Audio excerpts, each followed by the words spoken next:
नमस्कार दोस्तों, स्वागत है आप सभी का फिर से एक बार हमारे इस YouTube चैनल पर। वास्तुशास्त्र और ज्योतिष शास्त्र में मोर पंख बड़ा ही विशेष महत्व रखता है।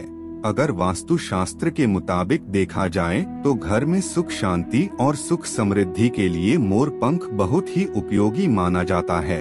इसे हमारे शास्त्रों में एक प्रकार का यंत्र बताया गया है जो धन संपत्ति को आकर्षित करने के लिए प्रभावी होता है। अगर आप अपने घर में मोर पंख को सही दिशा और सही स्थान पर रखते हैं तो इससे तेजी से आपके घर परिवार में धन का आगमन होने लगता है। संचित धन में कई गुना ज्यादा वृद्धि देखने को मिलती है। अगर आप अपने घर में मोर पंख को रखते हैं तो इससे पैसों की आवक में वृद्धि होती है। इसके लिए आपको केवल 3 मोर पंख की आवश्यकता होगी और उससे संबंधित महत्वपूर्ण वास्तु उपाय को अगर आप करते हैं तो निश्चित रूप से आपको धनवान बनने से कोई नहीं रोक सकता। आप धन का संचय इतनी तेजी से कर पाएंगे कि कुछ ही दिनों में आप अमीर बन जाएंगे। आज के इस वीडियो में 3 मोर पंख से जुड़ा हुआ वास्तु उपाय आपको बताने जा रहे हैं जो आपके भाग्य की रूपरेखा को बदल सकता है। दोस्तों, आज का यह वीडियो आपके लिए बहुत ही महत्वपूर्ण साबित होगा, इसलिए वीडियो को अंत तक देखिए और चैनल पर पहली बार आए हैं तो सब्सक्राइब अवश्य कर लीजिए, जिससे आप उसी प्रकार स्वास्थ्य से जुड़ी जानकारी समय समय पर प्राप्त होती रहे। अगर धार्मिक ग्रंथों के आधार पर देखा जाए तो मोर पंख एक प्रकार का चमत्कारी यंत्र होता है। इसका प्रयोग कई प्रकार के तांत्रिक क्रियाओं में किया जाता है। प्राचीन युग से ही तांत्रिक साधना में मोर पंख महत्वपूर्ण भूमिका निभाता आया है। मोर पंख को ज्योतिष शास्त्र में भी बहुत ही महत्वपूर्ण माना जाता है। इसके साथ ही हमारे पुराणों में मोर पंख से जुड़े हुए उपायों का वर्णन देखने को मिलता है। आयुर्वेद शास्त्र में मोर पंख का इस्तेमाल बड़े विस्तार के साथ बताया गया।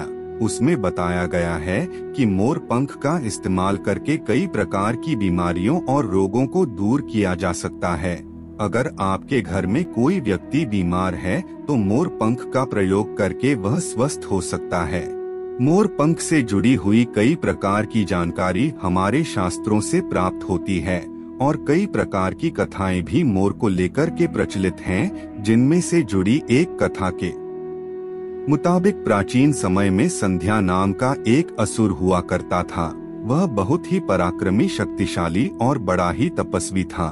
उसने गुरु शुक्राचार्य से विद्या प्राप्त की और देवताओं को अपना शत्रु मानने लगा। भगवान भोलेनाथ और ब्रह्मा देव के वरदान फल स्वरूप वह बहुत ही ज्यादा शक्तिशाली बन गया था और अपने शक्ति के घमंड के दम पर उसने स्वर्ग पर आक्रमण कर दिया और कई देवताओं को बंदी बना लिया। लेकिन उस असुर को पराजित करने के लिए देवताओं के राजा इंद्र ने एक योजना बनाई। उसके लिए उन्होंने मोर से सहायता लेना उचित समझा। उसके बाद सभी नवग्रह और सभी देवता मोर के पंखों में विराजमान हो गए, जिससे मोर बहुत ही ज्यादा शक्तिशाली और विशालकाय रूप धारण करके संध्या असुर पर आक्रमण कर दिया और इस आक्रमण से संध्या नामक असुर का नाश हो गया। उसके पश्चात देवताओं को फिर से उनका आधिपत्य प्राप्त हुआ और सभी देवताओं ने मोर की प्रशंसा की और उसे भी पूजनीय होने का वरदान दिया। तब से लेकर के आज तक मोर को बहुत ही पवित्र माना गया है। जिस जगह पर मोर पंख रखा हुआ होता है वहाँ पर ग्रह अपना दुष्प्रभाव नहीं दिखाते। केवल ऋषि मुनि और देवता ही नहीं बल्कि भगवान श्री कृष्ण न भी मोर की प्रशंसा करते हैं और भगवान श्री कृष्ण ने मोर पंख को अपने मुकुट में धारण करके मोर के पंख का श्रेष्ठ होने का प्रमाण दिया है। भगवान श्री कृष्ण के अनुसार मोर का पंख शांति, प्रेम और सुख समृद्धि का प्रतीक होता है। मनुष्य की सभी प्रकार की नकारात्मक शक्तियों को खत्म करने के साथ साथ सकारात्मक शक्तियों को उत्पन्न करने के लिए मोर का पंख बेहद ही प्रभावी होता है, ऐसा भगवान श्री कृष्ण कहते हैं। केवल हिंदू धर्म में ही नहीं बल्कि दुनिया में जितने भी धर्म हैं, उन सभी धर्मों में मोर का अपना अपना अलग अलग विशेष महत्व है। प्राचीन लोग मोर के पंख को अद्भुत शक्ति के लिए जानते थे, इसलिए सभी ग्रंथों में मोर को महत्वपूर्ण स्थान प्रदान किया गया है। आपको बता दें, मोर पंख को हिंदू धर्म में धन की देवी माता लक्ष्मी, विद्या की देवी सरस्वती और बुद्धि के देवता श्री गणेश के साथ ही शक्ति और बल पराक्रम के दाता हनुमान जी और कार्तिकेय जी से जोड़ करके देखा जाता है। माता लक्ष्मी को सुख, समृद्धि और संपन्नता की देवी के रूप में जाना जाता है। मोर पंख का इस्तेमाल करके आप माता लक्ष्मी को बड़ी आसानी से प्रसन्न कर सकते हैं और बड़ी आसानी के साथ आप सुख, समृद्धि, धन दौलत की प्राप्ति कर सकते हैं। यदि आप अपने घर में मोर पंख के साथ एक बांसुरी भी रख लेते हैं तो इससे परिवार के लोगों के बीच प्रेम बढ़ता है। दोस्तों, घर एक मंदिर के समान होता है। अगर घर में रहने वाले सदस्यों के बीच में हमेशा आपस में झगड़ा होने लगता है तो यह मंदिर कम और युद्ध का मैदान ज्यादा लगने लगता है। वैसे तो घर में झगड़ा झंझट होने के कई कारण होते हैं, लेकिन मुख्य रूप से नकारात्मक ऊर्जा का वास होने से ज्यादा वाद विवाद, लड़ाई झगड़े होने की आशंका बढ़ जाती है। आप मोर पंख का प्रयोग करके अपने घर के सभी प्रकार के वास्तु दोषों के साथ ही नकारात्मक ऊर्जा को दूर कर सकते हैं। मोर के पंख को घर पर खूब जोर जोर से हवा में लहराएं। इससे घर में जितनी भी नकारात्मक शक्तियां होती है वह दूर हो जाती है। यदि आप रोजाना पूजा करने के पश्चात ऐसा करते हैं तो इससे सभी प्रकार की नकारात्मक ऊर्जाओं का नाश होता है और आपके घर परिवार में सुख समृद्धि बनी रहती है। आज के इस वीडियो में हम घर के 3 ऐसी जगहों के बारे में जानेंगे जहां पर मोर पंख अगर आप रखते हैं तो इससे न सिर्फ आपके घर की नकारात्मक ऊर्जा नष्ट होगी बल्कि आपके जीवन में धन का आगमन बड़ी ही तेजी से होने लगेगा। दोस्तों, अगर आपके घर में नकारात्मक ऊर्जा है, परिवार के सदस्यों की तरक्की में रोड़ा बन रही है, तो ऐसे में अपने घर के मुख्य द्वार के ऊपर गणेश जी की प्रतिमा रखें। प्रतिमा के दोनों तरफ हम मोर पंख रखें। इससे घर में मौजूद सभी प्रकार के नकारात्मक ऊर्जाओं का खात्मा होता है। यदि आपके घर का मुख्य द्वार वास्तु नियमों के विरुद्ध जा रहे तो ऐसे में आप अपने मुख्य द्वार पर 3 मोर पंख रख सकते हैं। इससे वास्तु दोष खत्म हो जाता है। अगर आप ग्रहों के दुष्प्रभाव से बचना चाहते हैं, अगर आपके परिवार में किसी सदस्य की ग्रह स्थिति खराब है तो ऐसे में मोर पंख और गंगाजल अथवा शुद्ध जल, इन दोनों का छिड़काव कर देते हैं तो इससे ग्रह शांत हो जाते हैं। मोर का पंख बुरी नजर से बचने के लिए भी बेहद ही प्रभावी माना जाता है।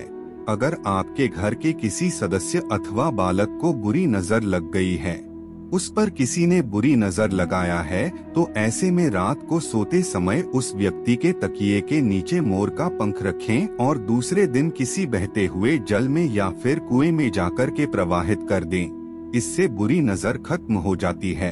अगर आपके घर में कोई विद्यार्थी है जिसका मन पढ़ाई में नहीं लगता है, उसकी याददाश्त कमजोर है, बार बार पढ़ाई करते समय नींद आती है, तो विद्यार्थी की माँ को सरस्वती माता के सामने मोर पंख को रख करके दूसरे दिन उस मोर पंख को उसकी किताब के बीचों बीच रख देनी चाहिए।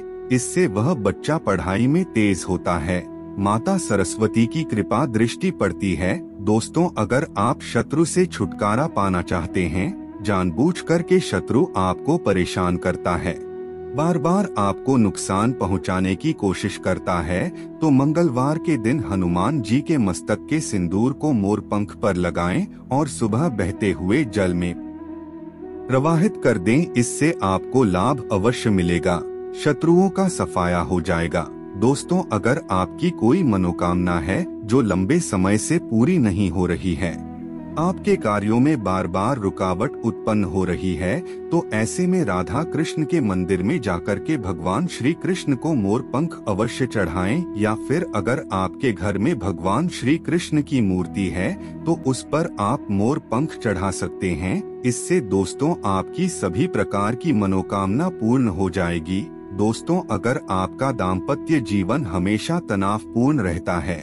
पति पत्नी के बीच हमेशा झगड़े होते रहते हैं, आपस में प्रेम कम होता जा रहा है, तो ऐसे में दोस्तों बेडरूम में, जिस बेडरूम में आप दोनों सोते हैं, दक्षिण पूर्व दिशा में मोर पंख आपको रख देना है। इससे दोनों के बीच प्रेम में वृद्धि होगी और आपसी मनमुटाव खत्म होगा।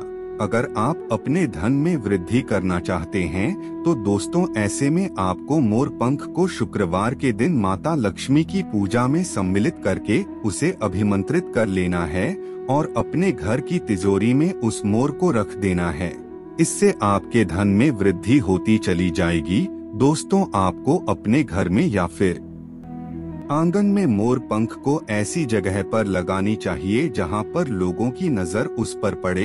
अगर आप ऐसी जगह पर मोर पंख रखते हैं तो निश्चित रूप से आपके जीवन में तेजी से धन का आगमन होने लगेगा। तो दोस्तों आज के लिए बस इतना ही। हमें उम्मीद है जानकारी आपको पसंद आई होगी। फिर मिलते हैं एक नए और ताजा एपिसोड में। तब तक के लिए नमस्कार।